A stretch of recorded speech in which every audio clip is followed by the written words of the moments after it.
Characteristics of labor. Labor is more perishable than other factors of production. It means labor cannot be stored. The labor of an unemployed worker is lost forever, for that the day when he does not work. The labor can neither be postponed nor accumulated for the next day. It will perish. Once time is lost, it is lost forever. Labor is an active factor of production. Neither land nor capital can yield much without labor. Labor is not homogeneous. Skill and dexterity varies from person to person. Labor cannot be separated from the laborer. Labor is mobile. Man moves from one place to another, from a low paid occupation to an high paid occupation. Individual labor has only limited bargaining power. He cannot fight with his employer for a raise in wages or improvement in workplace condition. However, when workers combine to form trade union, the bargaining power of labor increases. Characteristics of labor. இதில் என்ன சொல்கிறாங்கன்னா, labour வந்து ஒரு ப்ரெஷியபிள், அதாவது ப்ரெஷியபிள்னா என்ன சொல்லியிருக்கேன், அது ஒரு அழியக்கூடிய தன்மை மாதிரின்னு சொல்லலாம். ஓகேயா, ஒரு ஃபேக்டர்ஸ்க்கு வந்து ஒரு ஃபேக்டர்னு எடுத்து போனால் ஒரு பொருளை ப்ரொடியூஸ் பண்ணணும்னு நீங்கள் எடுத்துக்கிட்டிங்கன்னா அது கண்டிப்பாக ஹியூமன் லேபர்ஸ் கண்டிப்பாக தேவை. அந்த லேபர்ஸை வந்து நம்மளால் சேர்த்து வைக்க முடியுமா, ஸ்டோர் பண்ண முடியுமா ஒரு இடத்துல? முடியாது, அப்படி தானே? ஸோ அதை வந்து நம்மளால் ஸ்டோர் பண்ண முடியாது. ஸோ அதாவது லேபர் வந்து unemployed worker ever lasting for a day. அதாவது ஒரு லேபர் வந்து ஒரு நாள் வேலை பார்க்கலன்னா அவங்களுக்கு அந்த முழு நேரமே அந்த நாளே லாஸ் ஆன மாதிரி இருக்கும். ஓகே, ஒரு முழு நேரமும் லாஸ் ஆன மாதிரி இருக்கும், அவங்களுக்கு லாஸ் ஆன மாதிரி இருக்கும். ஒரு இடத்துல போஸ்ட்பாண்டட் ஆகிருக்கும். ஒரு வேலை இன்றைக்கி பண்ணித்தாங்கன்னு சொல்லியிருப்பாங்க, அந்த இடத்துக்கு போக முடியாத மாதிரி ஆயிரும், போஸ்ட்பாண்டட் ஆயிரும். ஏன்னா ஒரு வேளை அங்கே வந்து ஏதாச்சும் ஒரு இயற்கை சீற்றம் நடந்திருக்கலாம், ஓவராக மழை பெஞ்சிருக்கலாம், இல்லாட்டி வெள்ளம் வந்திருக்கலாம், அந்த மாதிரி. ஸோ அந்த வேலை வந்து போஸ்ட்பாண்டட் ஆகும். ஒன்று நெக்ஸ்ட் டேக்கு போஸ்ட்பாண்டட் ஆகும், இல்லாட்டி இன்னொரு நாள் அப்படின்னு போஸ்ட்பாண்டட் ஆகும். ஆனால் ஒன்ஸ் அந்த டைம் லாஸ் ஆகிட்டனா அது வந்து ஒரு எவர் லாஸ்டிங். ஃபார் எக்ஸாம்பிள் எப்படி சொல்லலாம், கரெக்டாக நம்ம வந்து அதாவது அரிசி வந்து நெல் வந்து அறுவடை பண்ணுவாங்க, அப்படி தானே? கரெக்டாக அந்த நாளில் அறுவடை பண்ணாமல் போஸ்ட்போண்ட் ஆகிட்டனா அந்த நெல் வந்து என்ன ஆகும், வீணாக போயிடும். அதை அடுத்த நாள் பண்ணலாம், அதுக்கு அடுத்த நாள் பண்ணலாம்னு சொன்னால் அது ஒன்று எப்படியோ வீணாக போயிடும். ஒன்று வந்து உதிரி கீழே அந்த தரையிலே விழுந்துரும், அந்த மணல் அந்த லேண்ட்லே உதிரி விழுந்துரும். கரெக்டாக அந்தந்த இதுக்கு அந்தந்த டைமில் கரெக்டாக ஒர்க் பண்ணிங்கன்னா அது வந்து என்றைக்குமே லாஸ் ஆகாது அப்படின்னு சொல்ல வராங்க. ஓகே, நெக்ஸ்ட் வந்து என்ன சொல்கிறாங்கன்னா, ஒரு லேண்டில் வந்து ஒரு ஃபேக்டர்ஸில் ப்ரொடக்ஷன் பண்ணுறாங்க. அந்த லேபர்ஸ்க்கு வந்து ரொம்ப முக்கியமானது என்னது, தான் கேபிட்டல். ஒன்று லேண்ட் இல்லாட்டி கேபிட்டல் ரொம்ப முக்கியமானது லேபருக்கு. ஒரு லேண்ட் இருந்தால் அவங்க வந்து இயற்கையாகவே என்ன பண்ணுவாங்க, க்ராப்ஸ் விளைச்சி எல்லாம் பண்ணுவாங்க. அப்போ ஒருத்தங்க ஃபேக்ட்ரி மாதிரி ஓப்பன் பண்ணி ஒரு ப்ரொடக்ஷன் இன்ட்ரடியூஸ் பண்ணி ஒரு ப்ரொடக்ஷனை வந்து உருவாக்குனாங்கன்னா அதுக்கு லேபர் தேவை. அந்த லேபருக்கு சம்பளம் கொடுக்கணும், அந்த கேபிட்டல் தேவை. ஓகே, நெக்ஸ்ட் வந்து இப்போ வந்து லேபர் வந்து நாட் ஹோமோஜினியஸ். அவங்க வந்து இயற்கையாகவே லேண்டு மாதிரி உருவானவங்க அல்ல. ஓகே, அது ஒரு அவங்க ஒரு உயிரினம். அவங்களுக்கு வந்து ஒவ்வொரு பர்சனுக்கும் ஒவ்வொரு மனிதர்களுக்கும் தனித்தனி திறமை, கையால் ஸ்கில் தனித்தனி திறமைகள் உருவாகி இருக்கும். கையால் செய்கிறது எப்படி, சில பேருக்கு வந்து அக்ரிகல்ச்சரில் வந்து அறுவடை பண்ணுறதுல வந்து திறமை இருக்கும், சில பேர் கூடை பின்னுறதுல திறமை இருக்கும், சில பேர் வந்து இந்த பனை ஓலையில் அந்த ஓலைகளை வேஸ்ட் பண்ணாமல் அந்த திறமை இருக்கும், மரத்தில் ஏறுற திறமை இருக்கும். அந்த மாதிரி அவங்களுடைய ஸ்கில், அவங்களோட டெக்ஸ்டரிட்டி, அதாவது அவங்களுடைய கை வண்ண திறமைகளை வந்து ஒவ்வொரு பர்சன் எல்லாத்துக்கும் ஒரே மாதிரி இருக்காது, ஒவ்வொருத்தருக்கும் ஒவ்வொரு இது இருக்குது அப்படின்னு சொல்கிறாங்க. ஓகே, இப்போ வந்து லேபரை வந்து cannot be separate from labor. அப்படின்னா லேபரை வந்து அடிமைத்தனமாக நம்ம வந்து கொத்தடிமை மாதிரி அந்த மாதிரி வந்து நம்ம வந்து பிரிக்கக்கூடாது, பிரித்து அவங்கள பாகுபாடு பார்க்கக்கூடாது. ஓகே, ஒரு வேலைன்னு வந்தால் நார்மலாக செஞ்சுட்டு அவங்களுக்கு கூலியை கொடுத்துட்டு கரெக்டாக போயிட்டுருக்கணும், அதுதான் நல்லது கூட. ஓகே, நெக்ஸ்ட் வந்து லேபர் வந்து இஸ் மொபைல் அப்படின்னு சொல்கிறாங்க. மொபைல்னால் என்னது? ஒன்றுலேருந்து இன்னொன்று, ஒரு மொபைல் உடஞ்சா இன்னொரு மொபைல் வாங்குற மாதிரி, ஒரு மொபைலில் வந்து நல்ல கான்ஃபிகரேஷன்ஸோட நிறைய அட்வான்ஸ் லெவலோட வந்து இன்னொரு மொபைலில் வாங்குற மாதிரி, அதே மாதிரி தான் லேபர்ஸும் கூட. அவங்க வந்து ஒரு இடத்துல லோ சேலரி கிடைக்குதுன்னா இன்னொரு இடத்துக்கு மூவ் ஆகி தான் ஆகுவாங்க, ஹை சேலரி கிடைக்கிற இடத்துக்கு மூவ் ஆகுவாங்க. அதாவது இங்கே வந்து ஃபார் எக்ஸாம்பிள் நம்ம எப்படி சொல்கிறோம், வீடு கட்டுறவங்கள கொத்தனார்னு சொல்லுவாங்கள்ல, அவங்க வந்து இந்த இடத்துல 500 ரூபா கொடுக்குறாங்க. ஆனால் அதே இது வெளி இடத்துல போயிட்டு வேலை பார்த்தா, துபாய் அந்த மாதிரி அங்கெல்லாம் போயிட்டு வேலை பார்த்தா நம்ம இந்தியா காசுக்கு 1500 ரூபா 2000 அப்படின்னு கொடுக்குறாங்க, நம்ம இந்தியா காசுக்கு 2000. அப்போ இந்த இடத்துல வந்து இந்தியா காசுக்கு 500 ரூபா, இங்கேருந்து வேலை பார்க்கக்குள்ள 500 ரூபா கிடைக்குது, அங்கே ஒரு நாள் சம்பளமே 2000 கிடைக்கக்குள்ள அவங்க என்ன பண்ணுவாங்க, மூவ் ஆக தான் செய்வாங்க. அந்த மாதிரி அதுக்கேற்றாப்பில் தகுந்த ஹை சேலரி கிடைச்சா உடனே மாறுவாங்க. நெக்ஸ்ட் வந்து சில லேபர்ஸ் வந்து லிமிட்டட் வேஜஸ், கொஞ்சமாக சேலரி கிடச்சி தான் அதை வேலை பார்ப்பாங்க. அவங்களுக்கு வந்து அந்த பார்கெயின் பண்ணி வாங்கணும், அதாவது எனக்கு கூட தாங்க அப்படின்னு அவங்க அந்த எம்ப்ளாயர்கிட்ட, அதாவது அந்த வேலை கொடுத்தவங்கள்ட்ட வந்து சண்டை பிடிச்சி எனக்கு கூட தாங்க சேலரி, நான் இவ்வளோ வேலை பார்க்குறேன், இவ்வளோ டைம் வேலை பார்க்குறேன், அந்த மாதிரி சண்டை பிடிச்சி அவங்கக்கிட்ட வாங்க முடியாது. ஓகே, அவங்க வந்து ஒர்க் பிளேஸில் சில கண்டிஷன்ஸ் இருக்கும், ஸோ அந்த இதுக்கு அமைதியாக வேலை பார்த்துட்டு போவாங்க, அவங்களால பார்கெயின் பண்ணி ஒர்க் பண்ணவும் முடியாது. ஸோ அவங்க வந்து என்ன இருக்கோ அதுக்கேற்றாப்புல வேலை பார்த்துட்டே போவாங்க. அதனால் bargaining power of labour increase. அதனாலே பார்த்திங்கன்னா நம்ம இப்போ ஒரு இடத்துல யார்கிட்டயாச்சும் வேலை கேட்டோன்னா 100 ரூபாய்க்கு வேலை பார்த்து தருவீங்களான்னு கேட்டாங்க, இல்லைம்மா ஒரு 200 ரூபாச்சு தாங்க, இல்லைம்மா ஒரு இல்லாட்டி 300 ரூபா 400 ரூபா 500 ரூபா அப்படி தான் கேட்பாங்க இல்லையா. அப்படி பார்கெயின் பண்ணி கேட்க ஆரம்பிச்சிட்டாங்க சில இடத்துலலாம். ஸோ இப்போ வர காலத்துலலாம் அப்படி தான் நடந்துட்டுருக்குது. ஸோ ஒரு குறிப்பிட்ட இடத்துல நம்ம வேலை பார்த்தா நம்மளால் சில லேபர்ஸால் ஃபைட் பண்ணி வாங்க முடியாது அப்படின்னு சொல்கிறாங்க. Okay, divisions of labor. The concept of divisions of labor was introduced by the Adam Smith in his book An Inquiry into the Nature and Causes of Wealth of Nation. Divisions of labor means dividing the process of production into distinct and several component process and assisting each component in his hand of labor or a sets of labor who are specialized in the particular process. Division of labour இதில் என்ன சொல்கிறாங்க, Adam Smith அவருடைய புக்கில் சொல்லியிருக்காரு, labours வந்து பல வகைகளாக இருக்கிறாங்க. ஒவ்வொரு ப்ராசஸ், ஒவ்வொரு ப்ரொடக்ஷனுக்கும் ஒவ்வொரு செவரல் கைண்ட்ஸ் ஆஃப் லேபர்ஸ் இருக்காங்க. அதாவது சில லேபர்ஸ் வந்து அந்த மெஷின்ஸ், கார், 2 வீலர்ஸ் அந்த மாதிரி பைக் மேனுஃபேக்சர்ஸ், கார் எல்லாம் பண்ணுவாங்களே, அந்த மாதிரி அதில் திறமைசாலியாக இருப்பாங்க. அதாவது ஒவ்வொரு செட்ஸ் ஆஃப் லேபருக்கும் ஒவ்வொரு ஸ்பெஷலிஸ்ட், அவங்களே ஸ்பெஷலிஸ்டாக இருப்பாங்க அப்படின்னு சொல்கிறாங்க சில பர்டிகுலர் ப்ராசஸுக்கு. ஓகே, ஸோ அதை தான் இந்த டிவிஷன்ஸ் ஆஃப் லேபரில் சொல்ல வராங்க. சில டிவிஷன்ஸ் ஆஃப் லேபர் நம்ம எப்படி சொல்லலாம், வீட்டிலே நம்ம தையல், அதாவது டெய்லர்ஸ், ஓகே டெய்லர்ஸ் எடுத்துக்கலாம். தென் பார்பர் ஷாப்பில் பார்பர் எடுத்துக்கலாம். தென் ஒவ்வொருத்தரும் ஒவ்வொரு திறமைகள், சில இதில் ஸ்பெஷலிஸ்டாக இருப்பாங்க. அதை தான் ஆடம் ஸ்மித் அவருடைய புக்கில் சொல்லியிருக்கார்.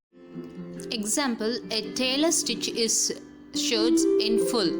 In case of garment exporters, cuttings of cloth, stitching of hand, body, collar, hole for buttons, stitchings of buttons, etc. are done by independently by different workers.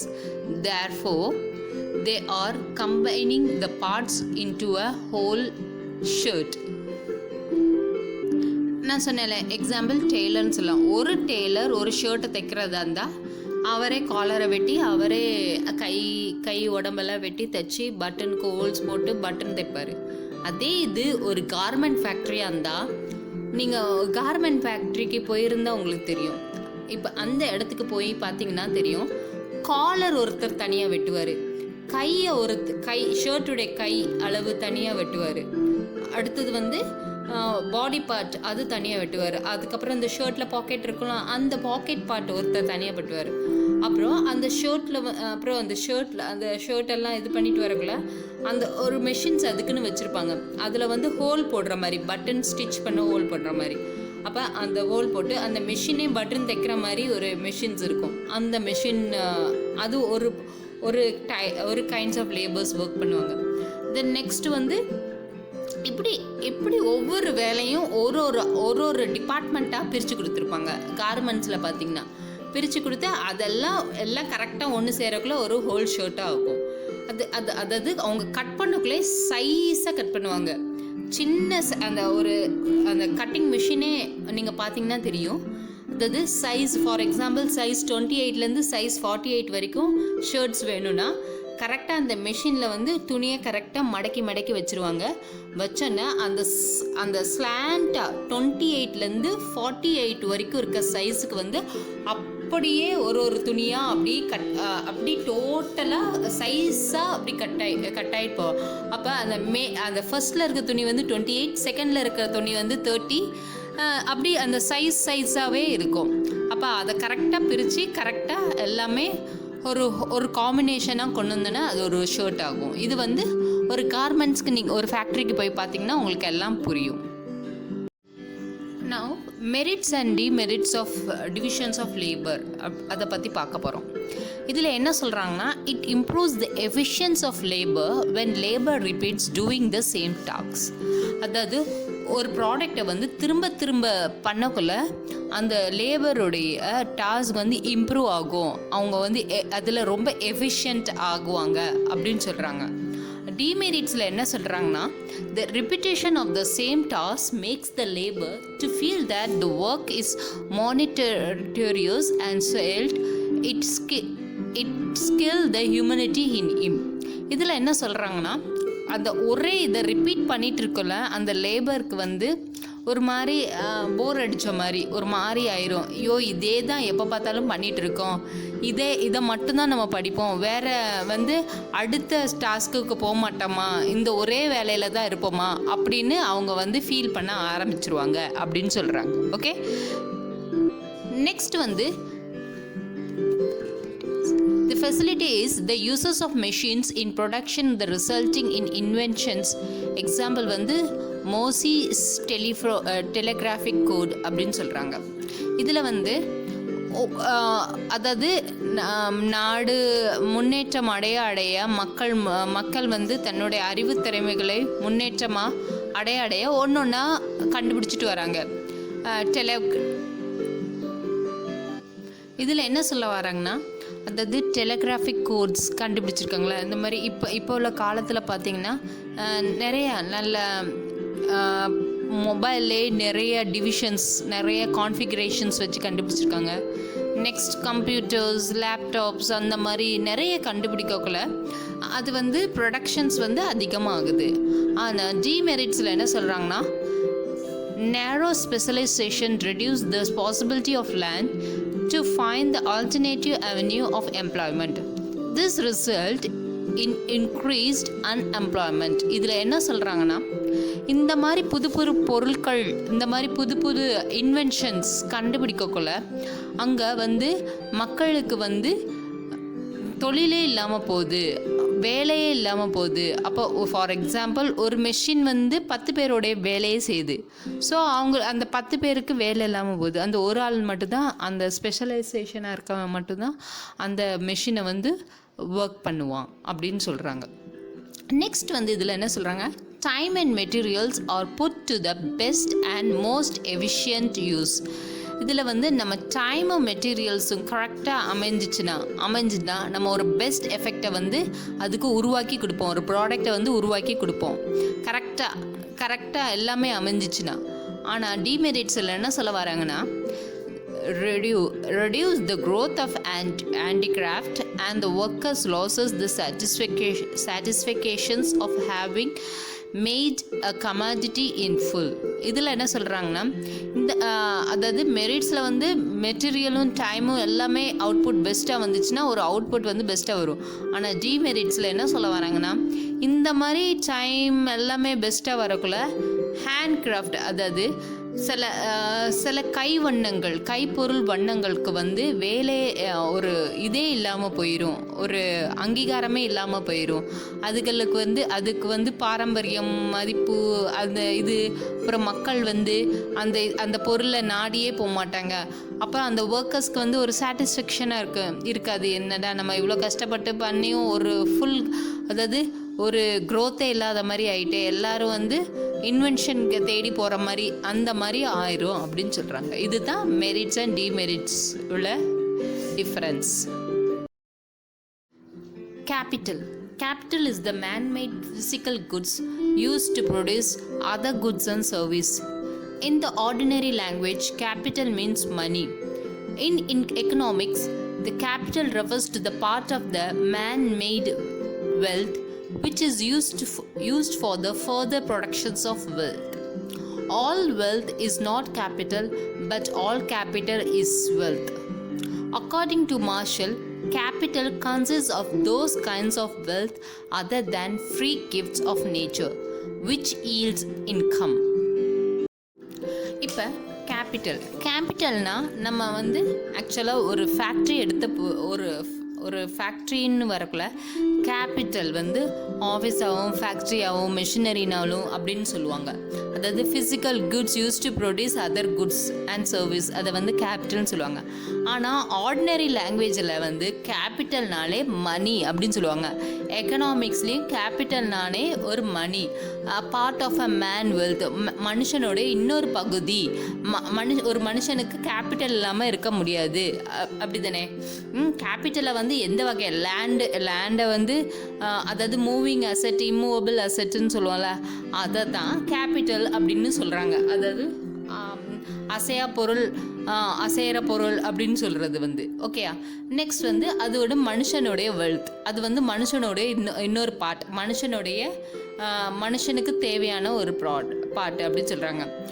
அப்போ ஸோ ஆல் வெல்த், அதாவது எல்லா wealth வந்து capital இல்லை, but capital வந்து ஒரு wealth அப்படின்னு சொல்கிறாங்க. இதில் மார்ஷல் என்ன சொல்ல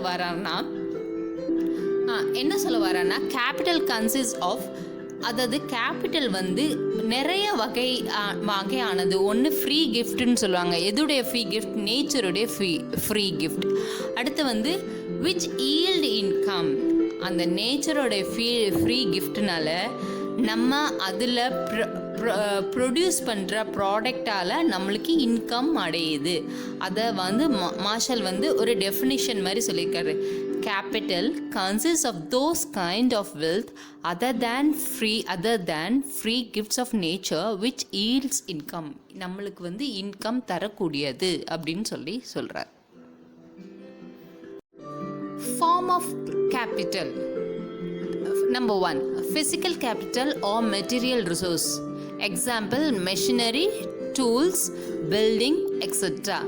Number 2, money capital or monetary resources. Example, bank deposit, shares and security, etc. Number 3, human capital or human resources. Example, investments in education, training and health. Characteristics of capital.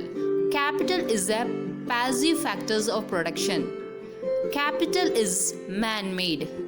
Capital is not an indispensable factor of production. Capital has the highest mobility. Capital is productivity. Capital lasts over time. Capital involves present sacrifices to get future benefit. இதில் forms of capital என்ன சொல்கிறாங்க, physical Capitals and material ரிசோர்ஸஸ்னால் நம்ம machine, பெரிய பெரிய machines, tools, buildings எல்லாம் அது தேவையானது. ஒரு ஃபிசிக்கல் கேபிட்டலுக்கு ஒரு ஃபேக்ட்ரிக்கு தேவையானது மெஷின், டூல்ஸ், அப்புறம் ஒரு பில்டிங். அதே இது மணி கேபிட்டல் அது வரக்குள்ள அந்த ஒரு அதுக்கு ஒரு ஃபார்ம் எப்படி சொல்லுவோம், பேங்க்கில் டெபாசிட் பண்ணுறது, ஷேர் வந்து செக்யூரிட்டி, அதை பாதுகாப்பாக இருக்கிறது அப்படின்னு சொல்கிறாங்க. நெக்ஸ்ட் ஹியூமன் கேபிட்டல்னு வரக்குள்ள நம்ம வந்து எஜுகேஷனுக்கு இன்வெஸ்ட் பண்ணி வச்சுருப்போம். எப்படி சேர்த்து வச்சுருப்போம். ஃப்யூச்சரில் தன்னுடைய குழந்தைகள் வந்து டாக்டரோ என்ஜினியரோ இல்லை பெரிய ஒரு சயின்டிஸ்டோ ஆகிறதுக்கு வந்து படிக்கிறதுக்கு வந்து ரொம்ப கேபிட்டல் அதிகமாக தேவைப்படும். அப்போ அதுக்கு வந்து இன்வெஸ்ட் பண்ணி இப்போவுமே வச்சுருப்பாங்க. தென் இன்னொன்று வந்து ட்ரைனிங் அண்ட் ஹெல்த். அதாவது ஒரு எஜுகேஷனுக்கு போகிறதுக்கு வந்து சின்ன வயசுலேருந்தே ஒரு ட்ரைனிங், அப்புறம் ஹெல்த் ரீதியாகவும் எல்லாமே அவங்க வந்து இன்வெஸ்ட் பண்ணி பக்காவாக வச்சுருப்பாங்க. அடுத்தது வந்து கேரக்டரிஸ்டிக்ஸ் ஆஃப் கேபிட்டல் வந்து ஒரு பாசிவ் ஃபேக்டர்ஸ் ஆஃப் ப்ரொடக்ஷன். அதாவது ஒரு ஃபேக்டர்ஸ் ஆஃப் ப்ரொடக்ஷனுக்கு வந்து கேபிட்டல் இல்லாமல் ஒன்றும் பண்ண முடியாது. அது வந்து அப்படி ஒன்றோடு ஒன்று சேர்ந்த மாதிரி அமைஞ்சிருக்குது. அது வந்து ஒரு மேன்மேடு கேபிட்டல், வந்து மனுஷனாக செய்யப்பட்டது. அப்புறம் வந்து இதில் வந்து கேபிட்டல் ஃபேக்டர்ஸ் ஆஃப் ப்ரொடக்ஷன்ஸ், இந்த கேபிட்டலில் வந்து கேபிட்டல் இல்லாமல் ப்ரொடக்ஷன்ஸ் வந்து நம்மளால் இயங்க முடியாது. அடுத்து வந்து அது வந்து ஹையஸ்ட் மொபபிலிட்டி. அப்படின்னா அந்த கேபிட்டல் வந்து இன்க்ரீஸ் ஆக ஆக நம்மளுடைய நெக்ஸ்ட் லெவல் வந்து அடுத்ததாக இன்க்ரீஸ் ஆக போகும். கேபிட்டலால் தான் ப்ரொடக்டிவிட்டி நடக்கும். Last over time. Capital last over time. அதாவது அந்த கேபிட்டலை அடையிறதுக்கு வந்து நம்ம வந்து எப்பாடுபட்டாலும் அந்த ஒரு டைம் லிமிட்டட் பீரியடில் வந்து நம்ம வந்து ரொம்ப அதுக்காண்டி ஒர்க் பண்ண ஆரம்பிப்போம். நெக்ஸ்ட் வந்து அந்த கேபிட்டலில் இன்வால்வ்ஸ் அந்த ப்ரெசன்ட் பண்ணுறதுக்கு வந்து நம்ம வந்து நிறைய சாக்ரிஃபைஸ் பண்ண வேண்டி வரும். To get a future benefit, ஒரு ஃப்யூச்சர் பெனிஃபிட்டுக்கு வந்து நிறைய சாக்ரிஃபைஸ் பண்ணால் தான் நம்மளுக்கு வந்து கேபிட்டலை வந்து நிறுத்தி அதை வந்து செயலாற்றி கரெக்டாக வழிமுறைப்படுத்தி நடத்தி போக முடியும் அப்படின்னு சொல்கிறாங்க. Entrepreneur. An entrepreneur is a person who combines the land factors of production, land, labor, and capital in the right proportion and initiates the process of productions and also bear the risk involved in it. The entrepreneur is also called organizer. In modern times, an entrepreneur is called the changing agent of society. He is not only responsible for the productions of socially desirable output, but also to increase the social welfare. Characteristics of entrepreneurs: identifying profitable investment opportunities, deciding the local of the production unit, making innovations, deciding the rewards payment, taking risk and facing uncertainties. என்டர்பிரனர்ஸ்னா ஒரு person வந்து ஒரு factory different combination of factor of production பண்ணக்குள்ள அவனுக்கு land, labour, capital எல்லாமே right பர்சனாக தேவை. சும்மா அறக்குறையாக தெரிஞ்சவங்கலாம் தேவையில்லை. ஓகேயா? அப்போ ரைட் பர்சனாக கிடைக்கக்குள்ள அவனோட ப்ராசஸ் ஆஃப் ப்ரொடக்ஷன் வந்து ஒரு ரிஸ்க்லேருந்து, ஒரு பயமே இல்லாமல் அவனுடைய ஃபேக்டர்ஸ் ஆஃப் ப்ரொடக்ஷன் வந்து மூவபிள் ஆகும். அதாவது சும்மா கொஞ்சம் தெரிஞ்சவங்களாம் நம்ம வேலையில் சேர்த்தனா அது வித்துப்படாதான்னு ஒரு பேஸ் ஆஃப் ரிஸ்க், அந்த பயமே இருக்காது அப்படின்னு சொல்கிறாங்க. நெக்ஸ்ட் இது வந்து இந்த என்டர்பிரினர்ஷிப் எப்படி கால் பண்ணுவாங்கன்னா ஆர்கனைசேஷன் சொல்லுவாங்க. இன் மாடர்ன் டைம்ஸ் இப்போ உள்ள நவீன காலத்தில் வந்து நம்ம வந்து சொசைட்டிக்கு ஏற்றாப்புல நம்ம வந்து சேஞ்ச் ஆகிட்டே இருக்கோம். நம்ம ஏஜென்ட்டை நம்ம ஒரு ஏஜென்ட் மீன்ஸ் நம்மளோட ப்ரொடக்ஷன்ஸை வந்து சேஞ்ச் பண்ணிகிட்டே இருக்கோம். எந்த மாதிரி எப்படின்னா ரெஸ்பான்சிபிள் ஆஃப் சோஷியல்னா மக்கள் வந்து நம்ம ப்ராடக்டை வந்து அதிகமாக ரெஸ்பான்சிபிள் பண்ணானா அதுக்கேற்றாப்புல நம்ம சேஞ்ச் பண்ணுவோம். அப்புறம் அவங்களுடைய விருப்பத்துக்கு ஏற்றாப்புல வந்து அந்த ப்ராடக்டோடைய வெல்ஃபேரை வந்து நம்ம வந்து இன்க்ரீஸ் பண்ணுறோம். அதுதான் என்டர்பிரினர்ஷிப்போட வேலை.